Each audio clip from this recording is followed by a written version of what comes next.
A oratória não é apenas o que você fala. Oratória é como você fala e a quem você fala. Desde o princípio eu disse que nós devemos ter um discurso conveniente, uma oratória conveniente, não é isso? E o que é uma conveniência? É tudo aquilo que nós desejamos conscientemente e esperamos obter oportunamente. Então é o senso da oportunidade. Eu só compro um objeto quando eu preciso ou desejo, não é isso? Então, o precisar e o desejar é uma conveniência.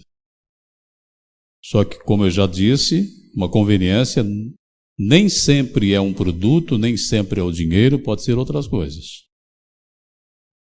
Então, o seu discurso, ele precisa, para ser conveniente, ele precisa atender a alguma demanda, a alguma necessidade. Por isso que nós pedimos para que o aluno anichasse o tema, ou seja, pegasse o tema escolhido e colocasse dentro de um contexto, a fim de atender a um público específico, a interesses específicos. Então, todo orador precisa ter a preocupação de atender a necessidade de alguém. Então, quando eu falo, eu não devo mais falar apenas para me satisfazer, mas para satisfazer o outro. É a única forma que nós temos de ser bem-quistos, admirados. É a única forma. Quando você fala de um jeito que você resolve um problema de alguém, que você traz um conhecimento, agrega um conhecimento importante a alguém. Então, a partir de agora, nós não vamos mais ter aquelas falas vazias, aquelas conversas vazias, né? Que não servem para nada e que não chegam a lugar nenhum. Então, se você vai fazer uma apresentação, o primeiro passo, como nós já explicamos aqui, é a escolha de um tema. E aí a gente precisa definir também o nosso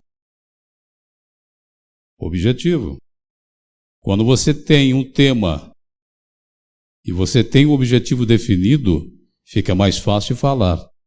Depois nós falamos sobre a posição defendida, que é o quanto nós entendemos daquele assunto. Portanto, ninguém deve falar sobre aquilo que não conhece. Porque se você fala sobre aquilo que você não tem domínio, você pode incorrer numa gafe, num erro e ficar em situação difícil. Pode ser contrariado por alguém, o que não é legal, né?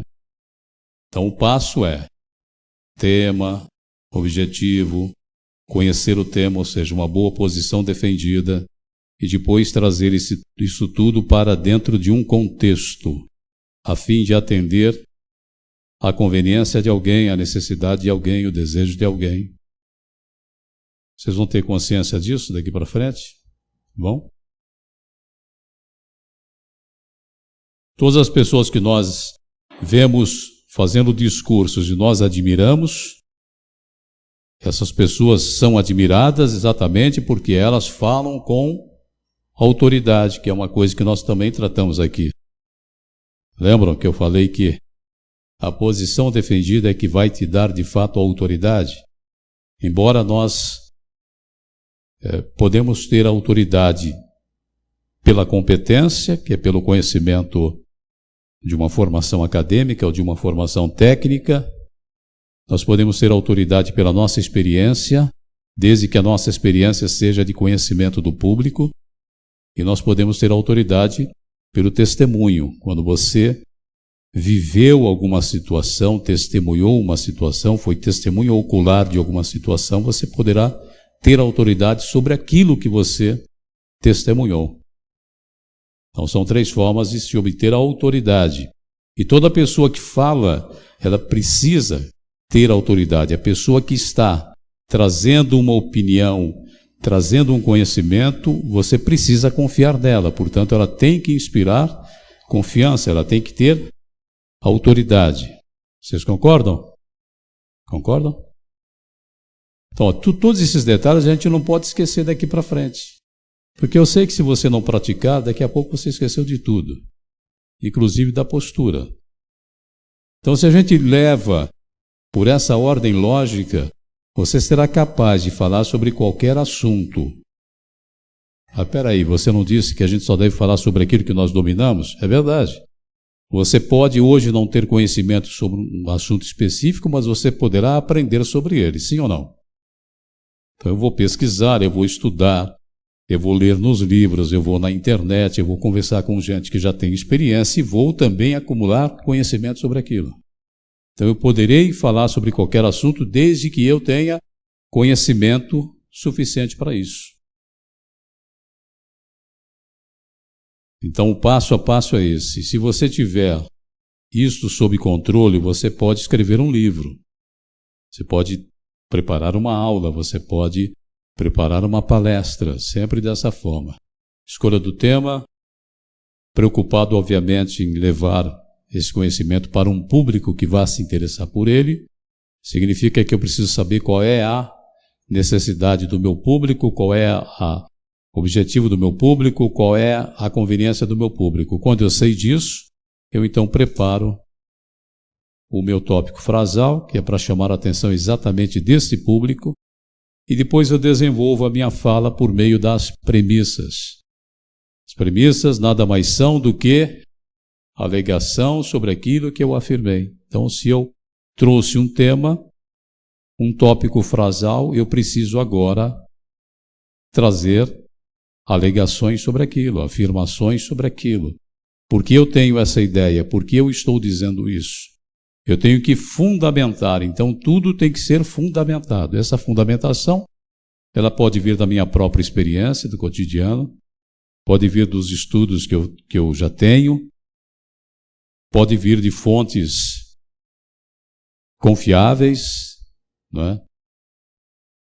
E as premissas, elas então são alegações, com começo, meio e fim. É um raciocínio que você abre e fecha o raciocínio.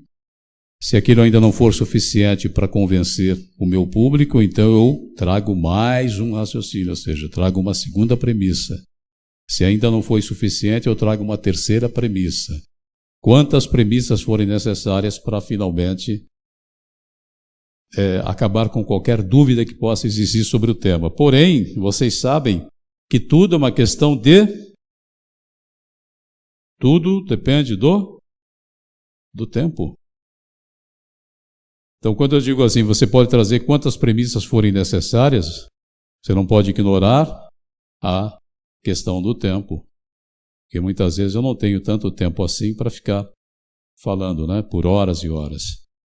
Então, é por isso que nós temos que saber, dentre todas as nossas alegações, quais são as mais importantes, as mais relevantes de tudo aquilo que a gente tem para dizer. Aí é uma questão de discernimento de cada um, de percepção de cada um. Isso aqui não vai fazer diferença, eu deixo de fora. Isso aqui é importante dizer, eu acrescento. Isso aqui não cheira e não fede, deixo de fora. Só trago aquilo que for efetivamente importante dentro da minha fala, considerando sempre o tempo. Alguma dúvida, gente, até aqui? Mas, o que é que mais chama a atenção no primeiro momento em que você começa a falar?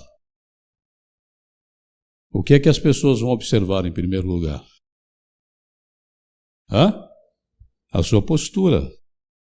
Por isso que nós temos aquela técnica do ninho dos gestos.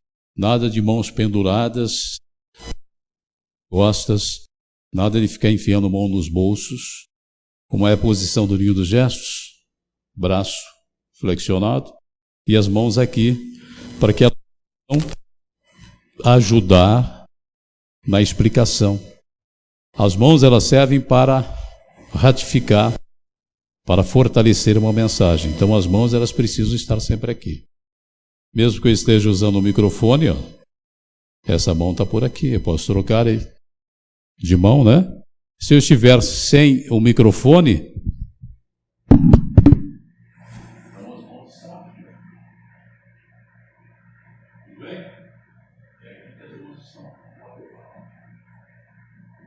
posso falar com as mãos juntas,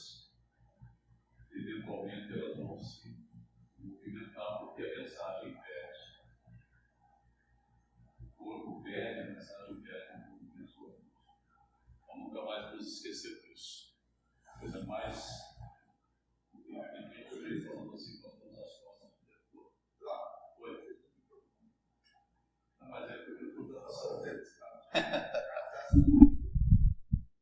Olha o Gilson dando o cartão amarelo para mim.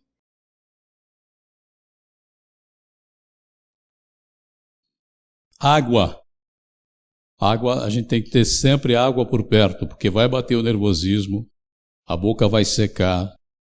E se você não toma água, a língua começa a grudar no céu da boca, começa a dificultar e prejudicar a sua dicção. Já que eu falei da dicção, o que é importante a gente não esquecer? De falar de tal forma que todas as pessoas consigam ouvir de maneira confortável. Então, ouvir de maneira confortável é não precisar se esforçar para escutar o que a pessoa está falando. Porque se você não estiver escutando, além de você não aprender absolutamente nada, é muito provável que você comece a conversar. Então fica aquela conversa no fundo, e aí atrapalha também quem está falando aqui, porque incomoda quando você vê pessoas conversando, pessoas no celular, isso tudo incomoda quem está falando. Não é? Mas isso pode acontecer quando a sua voz não é projetada. Então por isso que o microfone é utilizado em lugares onde há necessidade do microfone. Aqui nós não precisaríamos porque o espaço é pequeno, mas como estamos gravando, então eu necessito captar a voz aqui. Mas num ambiente como esse aqui não haveria necessidade do microfone. Mas quando você notar que é um salão maior e que as pessoas do fundo podem não escutar, então você vai solicitar um microfone. Lembrando que esses microfones são direcionais, né? Portanto, eles precisam ficar de forma inclinada porque a cápsula está bem no topo do microfone, a uma distância mais ou menos de 3 dedos, e que não esconda a sua boca. Sua boca tem que aparecer também para quem está olhando para você. Então, além de você ter o cuidado quando você fala, você deve ter o cuidado de fazer o quê? Olhar para todas as pessoas. Não dá para ficar muito tempo olhando de um lado só, porque o outro lado pode se sentir desprestigiado. Eu também não posso ficar olhando fixamente o tempo todo para uma pessoa. Eu devo olhar para ela e devo já mudar os meus olhos. Não devo me mexer excessivamente, mas também não devo ficar o tempo todo parado. Eu devo me movimentar. Quando tem um corredor, vez ou outra, eu devo entrar no corredor para me aproximar mais das pessoas. Quando você olha para as pessoas, você cria conexão e você diz para aquela pessoa, obviamente sem expressar, mas você diz para ela, quando você está olhando para ela, que você sabe que ela está presente e que você está falando para ela também. Então a pessoa se sente prestigiada, e aquilo que eu falei, quando você olha para uma pessoa de forma educada, se aproxima dela para que ela note que você está enxergando a pessoa ali, isso gera uma conexão, porque ativa em cada um de nós a regra da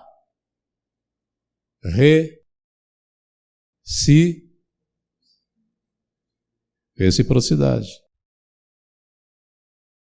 Como que é seu nome mesmo, né? Miriam.